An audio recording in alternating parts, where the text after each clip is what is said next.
We got this one from Fox News. Black Lives Matter protesters rally for victim, leave after learning he was white. The original story reported was that they left when they learned he was a carjacker. I read that and I was like, well, hold on a minute. The Dante Wright dude, he was wanted for aggravated robbery. The crime committed is not the reason they're supporting or opposing the individual. So the word breaks that some dude was killed by the cops. Everybody takes a knee and they're protesting, and then someone's like, wait, hold on. He was a white dude. And then all of a sudden everyone's like, and they all leave. Yeah. So I don't think they really care about police brutality. I think that's a good point. Yeah. The issue is it a popular narrative? Well, yeah, exactly. And I mean, I think basically when you say that they don't have an ideology, their ideology is to be oppositional to that which, they've been taught to think is wrong, which is like, it's a very specific set of... It's tribalism.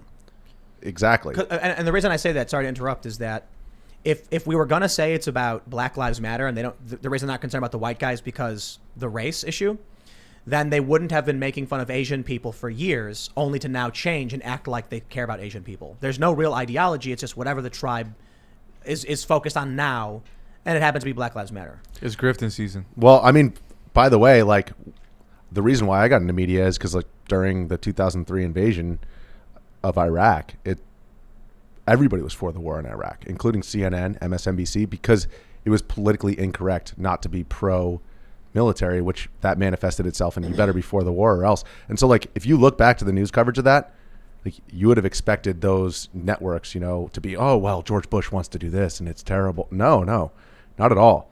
And think about the amount of human suffering that resulted from that. I mean, where are who's asking the media professionals who said that we should go into Iraq? They get away with all of it.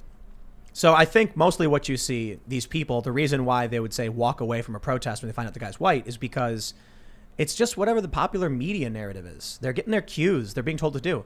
Bill Maher had this really amazing segment where he almost got it. It was hilarious. Where he was like, sensationalist negative news coverage about COVID is making Democrats insane.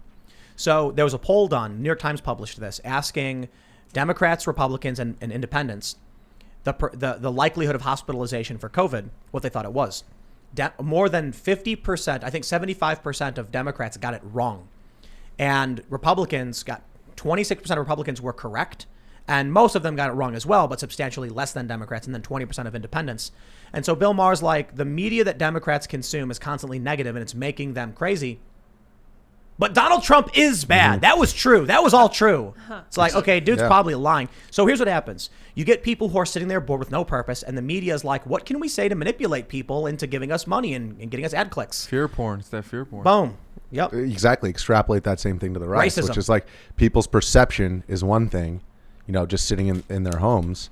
And then all of a sudden it's like, wait a second, you're telling me that it's not a party-like atmosphere. And then the thing is, what they'll do is like CNN or MSNBC is you'll watch the news segment and you get fed that fear porn, and as soon as the commercials hit, hey, here's those painkillers for your back. Here's those painkillers for your back. Exactly. And we're going to shove all that. Dude. Here you go. Here's the beer. Is Falsensia right for you?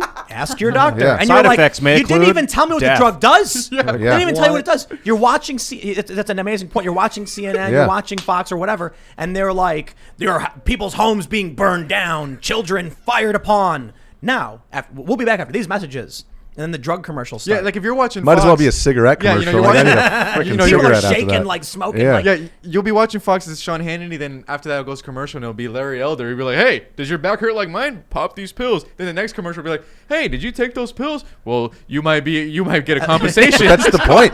They're both hawking the same products on each side. Yeah. And all that matters is you just say to that party line, as long as corporate America is down with it, you're good to go. Well, I will stop though, and I think Brett Baer and Tucker Carlson do a good job. I think Tucker leans. Yeah, but what happens to those guys? What happens to Tucker Carlson? Canceled?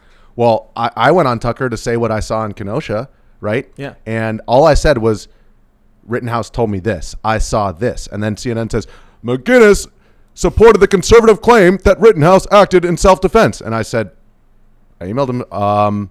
Okay. That's a misstatement. Either have me on to correct the record or prepare for court. They had me on to correct the record, and they did good journalism after that. But that's how it works. They corrected it? they had me back on and they did a longer CNN segment with me. Yeah, they did. Oh, that's cool. Yeah, to their credit. But I just had to, I wouldn't have gotten on if I hadn't have literally threatened that. I'm not a big fan of Fox News as a whole, but Brett Baer does a really good job. Yep. He's a great reporter. Mm-hmm. And Tucker Carlson leans into tribalism every so often, but he does, I think, tend to do a pretty good job. However, I'm not a big fan of Ingram or Hannity. Kilmeade is doing a new thing recently. I talked to him. I thought he does an okay job. I think regardless, it's like, let those ideas be exposed to the sunlight and let them die there rather than, okay, who is it who advertised on this program? Okay, you guys all advertise. Do you support this specific statement that they said this one time? Otherwise, you're done. And that's, but listen, there's no free speech anymore on cable news.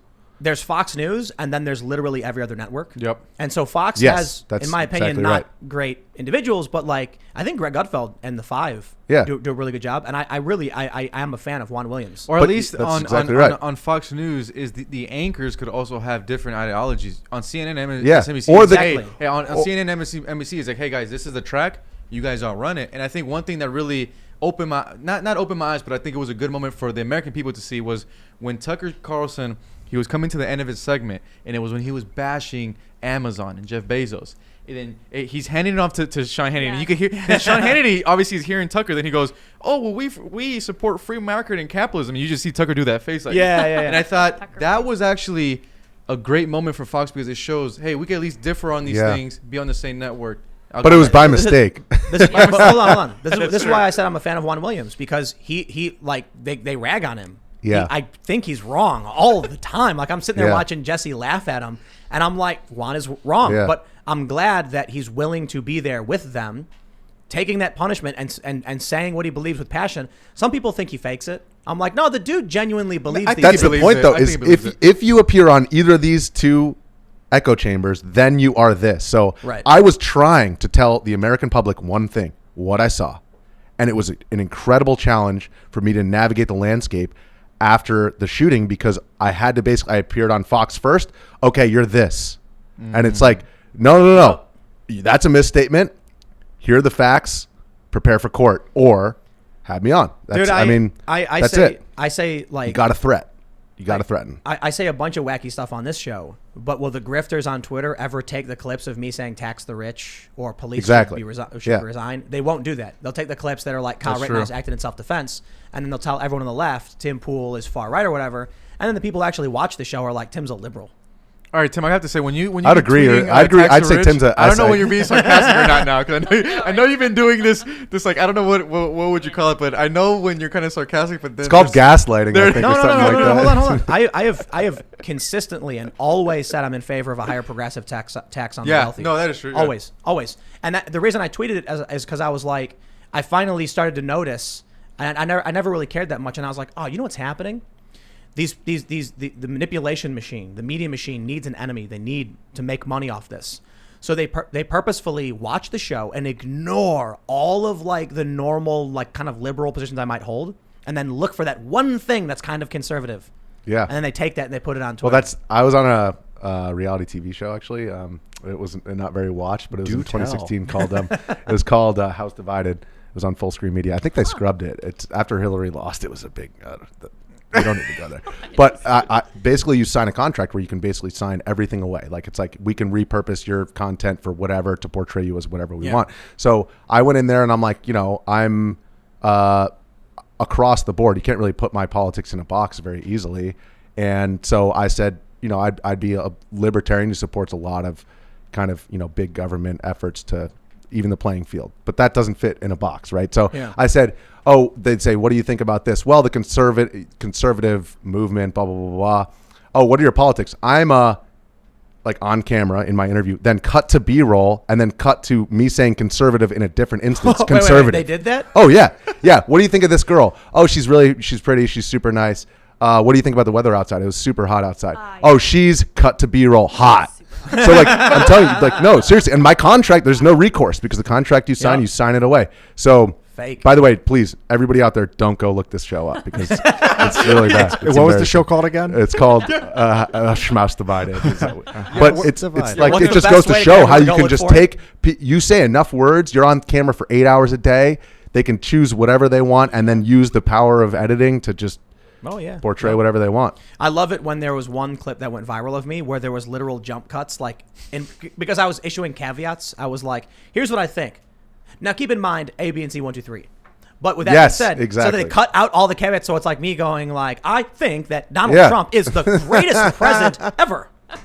Joe Biden is the worst. What's that app that like people were putting like famous people? They'll be singing the song like it'll be a deep fake. That scared the crap out of me. Yes. That's I think we're heading. Oh yeah. Take a picture of you and they make it dance. Yeah, that. Oh, I was like, oh, this is not whatever, good. man. Welcome to the future. That's coming fast. That might even be happening right now. We don't realize it. Like if the deep state or like the CIA or like what else is there? Boston Dynamic, these weird like secret programs work. Because if we know that it's pretty advanced, if the public sees that, I can only imagine the stuff that's being worked on behind the scenes. There were pyramid-shaped objects flying over U.S. naval destroyers. But I heard they couldn't find a base for these pyramids, so they're actually triangles. A base? They couldn't look like a pyramid has a base to it, so that means it's three-dimensional. But I don't think they could see the dimensions, right? So it's just triangles, right? Because they have gravitational warp speed. Anything that you see publicly, they got something way better. Yeah. There's no. So these we know fakes. confidentiality exists. We know top secret exists. We know there is classification. So that means when you see like here's our latest robot. Well, there are secret things you don't know about. Wait, so which side of the culture war are the aliens on then? Because we just got to circle back I would here. honestly, They're on the anarchy side. I would. There's two schools of thought on this. The aliens would be on the side of the woke, because you look at like you've seen Rick and Morty, right? Yes. When the Galactic Federation takes over Earth, everyone's forced to eat pills and do menial labor for the sake of just having a job. Okay. And so there's one. I shouldn't say there's two schools, but one idea is that they're on the side of the woke because they need everyone to be drone-like and ideologically homogenous. So there's a one-world system. The Galactic Federation can't work with the United States so long as there's fractured nation states, which would mean the nationalists are certainly at odds with any alien endeavor to communicate with us, because who would they negotiate with? Each different country? Get out of here. Could you imagine if you were like, we're going to go talk to Russia and they had 10 presidents? You'd be like, nah, it's a waste of our time. Yeah. Get one president, get on with it. What if they're interdimensional beings, though? And Well, so the other idea, talking. but the other idea is that they're anti-woke because they're looking to work with those that are intellectually discerning and can understand nuance and complex thought. And there's no point in engaging with a drone-like species. That's what I think. I mean, I hope, I guess, a Star Trek future of enlightenment values as opposed to Borg-like values. You guys ever practice Star Trek reference? psychic energy? Just like If we ever, I would say All right, that one's out there. cosmic energy. Cosmic energy. Tell me it's about a different thing. I mean, people pick up on vibrations. That's why I have the mustache. It's like you can pick up on it's attached to nerves, electromagnetic underneath. vibration. Exactly. Why do cats have whiskers?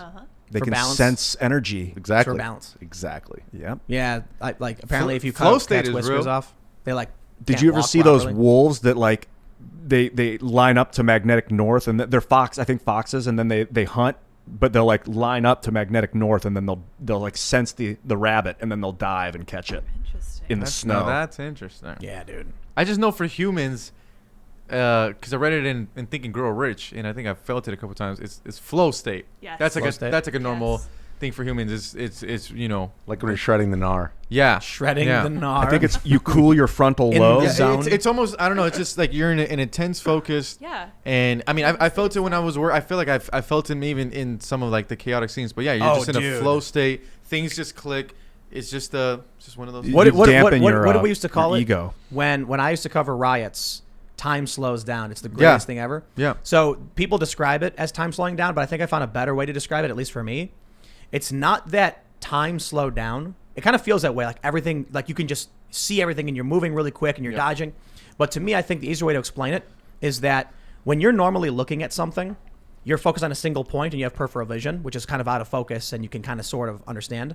But for me, when I'd be in a riot and some high intensity thing would happen, all of my vision would become the same focus. Like peripheral vision, my whole field of vision would become crystal clear and I could see everything perfectly as if it was not peripheral. And that, I think, simulated some kind of time slowing down because your brain is processing everything really, really fast and at once. So it's like you're seeing everything and then you can make a move. It kind of feels like time slows down. That was probably your flow state then, Tim. Right. It's like getting barreled, bro. It's like Getting getting what? barreled. Barreled? It's like getting shacked in a wave, dude. What? Yeah, like all the water But starts coming over you. You feel that like you're out there, and then all of a sudden you see like someone raise a weapon, pull a trigger, and then all of a sudden you're just like. Well, when I spoke to police after the shooting, I basically all of my estimations on time were way over, because I was like, I think I interviewed him. Yeah, it was like 40 minutes, and maybe it was an hour. It was 15 minutes, but there were so many things leading up when you're, So. I would think if time is a perception of motion, then if you're experiencing more motion, that it would seem like less time was happening. I wonder if it's actually the perception of time is based upon the amount of information you're processing. So if you're experiencing something that you've experienced a million times before, your brain disregards it.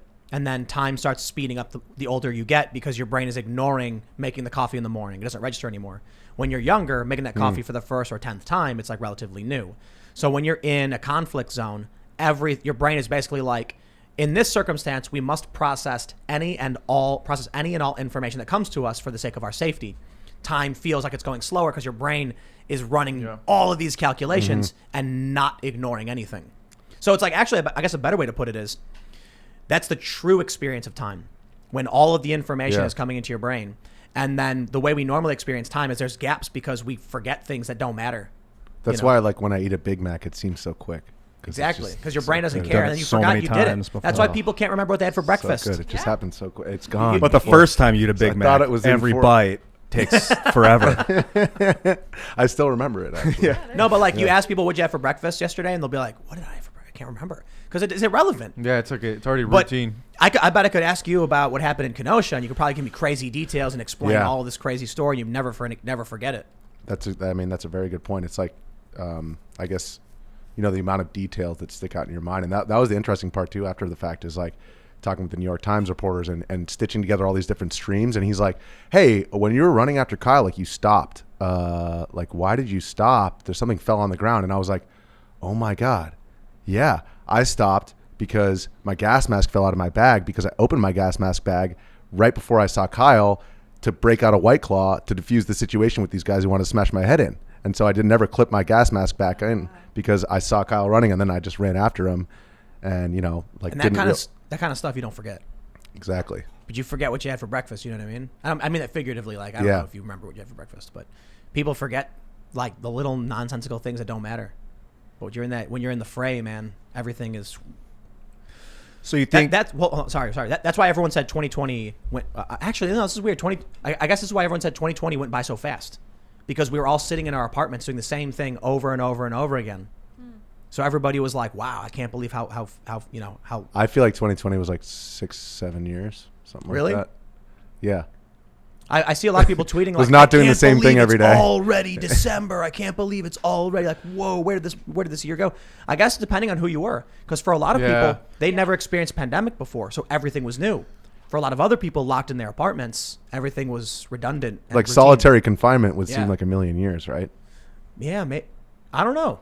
Maybe it's just depends on different people, because I've heard both, I guess. You lose track of time. You don't realize some people overestimate, some people underestimate.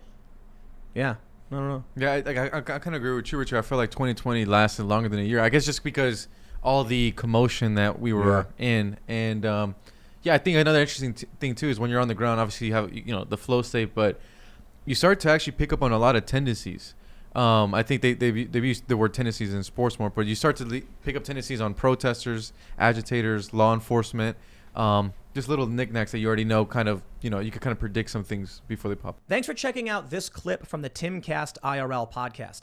If you want to see the full show, come back to this channel, youtube.com/TimcastIRL, Monday through Friday at 8 p.m., where you can leave comments and super chat, and we actually will read your comments on the show.